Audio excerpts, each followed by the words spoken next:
Nenek saya itu anaknya kiai besar di Jember.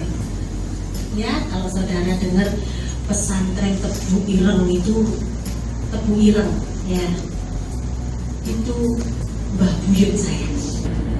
Saudara pasti sudah bisa berpikir, wah Bu Erwin ini dulu juga getol ya, maksudnya, wah Bu Erwin ini dulu juga fanatik ya, maksudnya kan gitu kan, ya. Dalam sebuah video di YouTube, seorang pendeta perempuan bernama Ruth Erwin mengaku sebagai cucu Kiai Pesantren Tebu Ireng, salah satu pesantren tertua dan terbesar di Indonesia.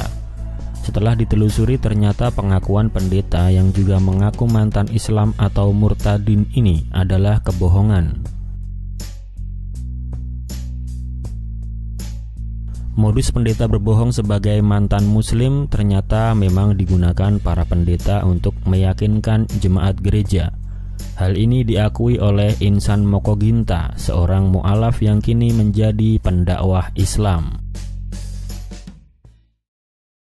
Assalamualaikum warahmatullahi wabarakatuh.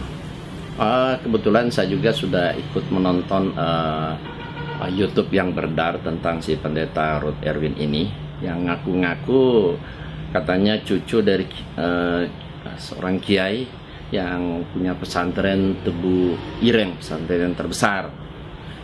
Ternyata setelah diklarifikasi itu ternyata semuanya itu bohong besar itu. Ya. Dari pengakuannya, ceramah-ceramahnya itu saya melihat itu jelas sekali dia itu sebenarnya bukan mantan Islam, tapi memang dia itu orang Kristen. Katanya dia melakukan kebohongannya, katanya saya melakukan setiap hari Taurat 5 kali. Belajar saya melakukan perintah Taurat 5 kali sehari. Jongkok, duduk, berdiri, jongkok 5 kali sehari. Saya lakukan. Jongkok, duduk, jongkok, duduk. Mestinya kan sholat 5 kali. Dia bilang saya melakukan Taurat 5 kali sehari. Taurat 5 kali sehari. Taurat 5 kali sehari. Itu ketahuan sekali itu bohong, dia bukan orang Islam. Ya sholat gak dibilang Taurat. Nah, kemudian kebohongannya lain juga apa katanya? Setelah saya membuka jereng, saya menemukan ada ayat, buka jereng, dan tidak sebut ayat apa, surat apa, bunyinya bagaimana.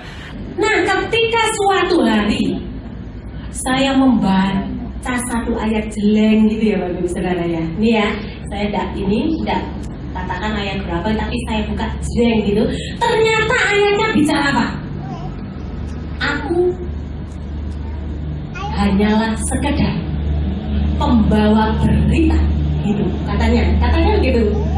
Itu junjungan saya waktu itu bicara sama saya melalui ayat ini. Aku tak lebih hanyalah sebagai pemberita, penyampai berita saja. Hidupku saja aku nggak tahu, apalagi hidupmu. Hanya dibilang begitu, saya buka jering, apa yang disebut, ayat apa, surat apa. Tapi isinya katanya aku hanya sekedar pembawa berita, penyampai berita. Lah, kalau memang Rasulullah hanya sebagai pembawa berita. Semua nabi hanya pembawa berita, termasuk Yesus. Yesus juga hanya menyampaikan berita. Dalam Yohanes 17 ayat 8, apa kata Yesus?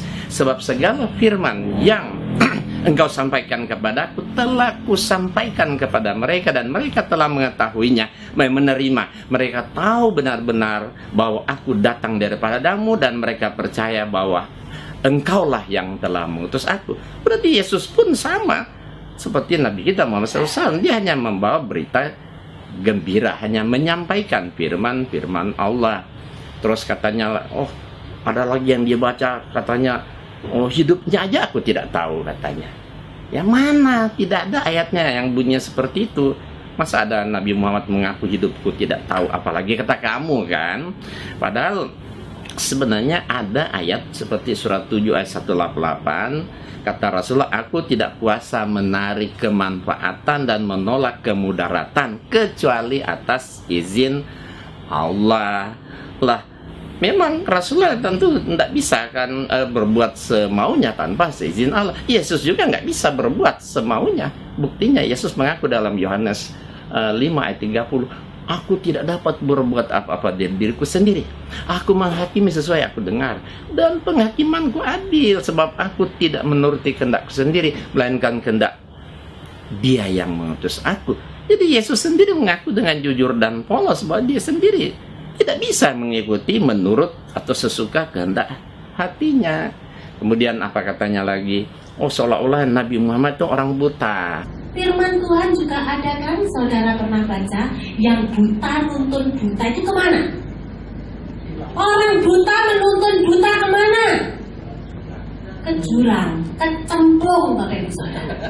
Nah, kalau orang ini nggak tahu hidupnya mau apa, lah kok aku ngotot begitu ya? Akhirnya di situ saya putuskan siapa yang memberi jaminan kepada saya. Nah, orang buta menuntun orang buta kemana? Akhirnya kan terjerumus ke dalam jurang.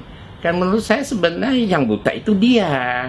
Ya, dia punya mata tapi tidak melihat, tidak membaca ayat-ayat Bible dia. Kalau dia baca ternyata Yesus itu bukan Tuhan, tapi dia hanya seorang nabi, utusan Allah, ya, bukan Tuhan.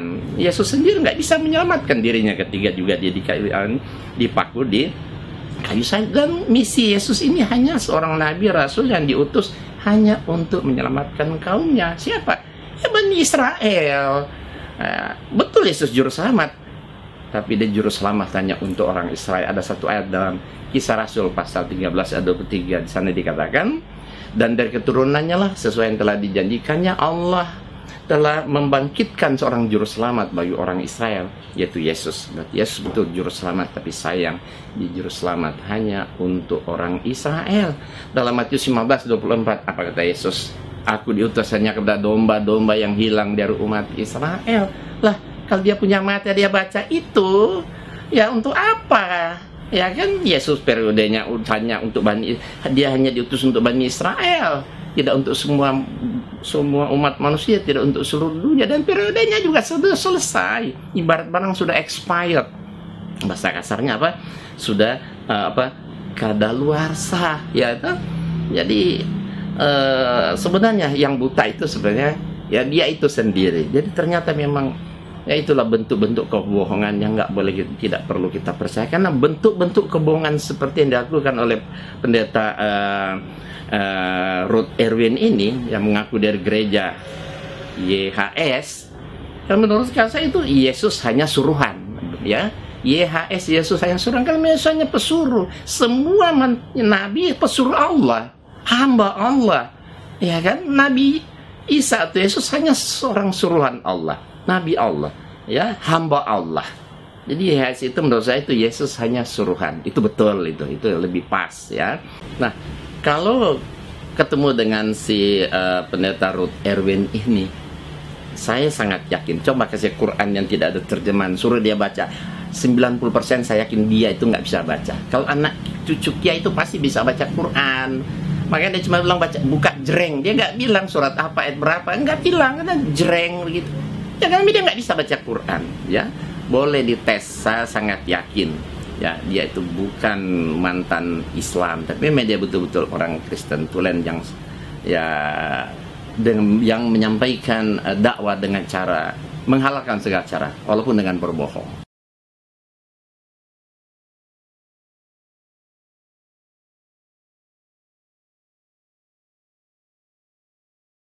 Paulus sendiri mengaku dengan jujur di Roma 3 ayat 7. Apa kata Paulus?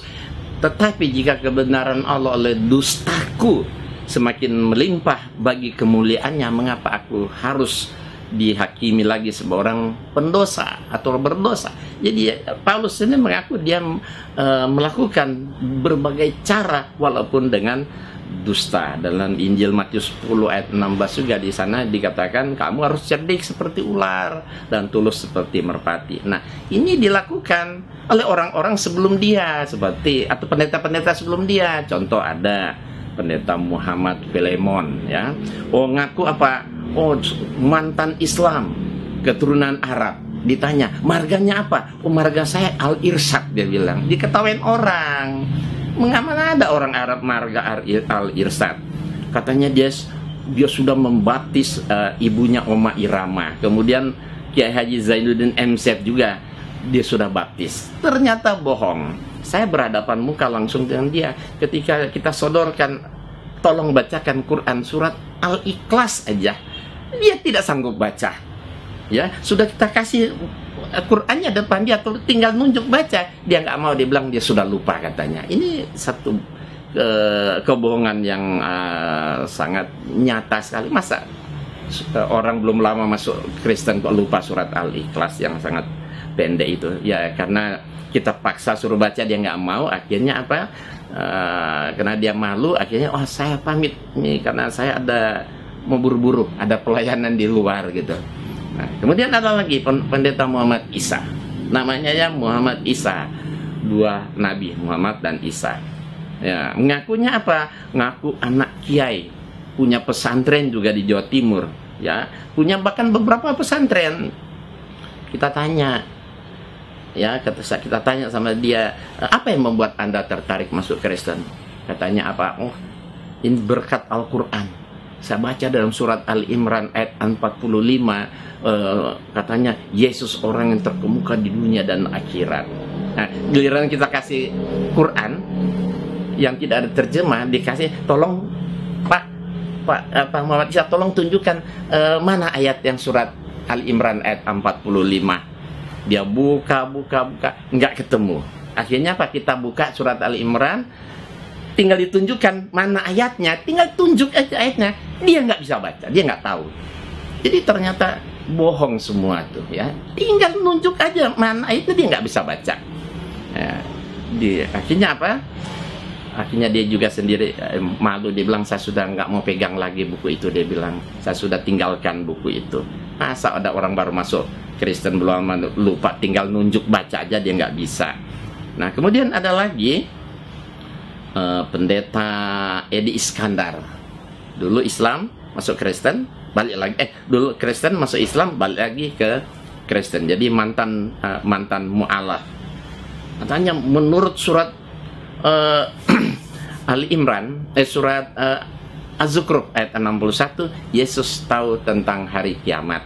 Sementara di dalam surat 31 Luqman ayat 34, hanya Allah yang tahu tentang kiamat. Nah, surat Az-Zukhruf 4361, Yesus tahu kiamat. Berarti Yesus itu Tuhan, Yesus itu Allah, karena hanya Allah yang tahu kiamat. Gitu. Nah, makanya dia masuk Kristen. Terus saya kasih ayat Alkitab, Pak, gimana ini?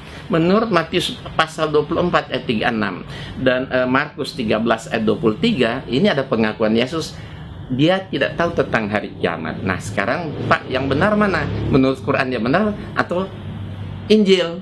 Akhirnya dia malu sendiri. Kalau dia mau tunjukkan Quran benar, berarti Alkitab salah.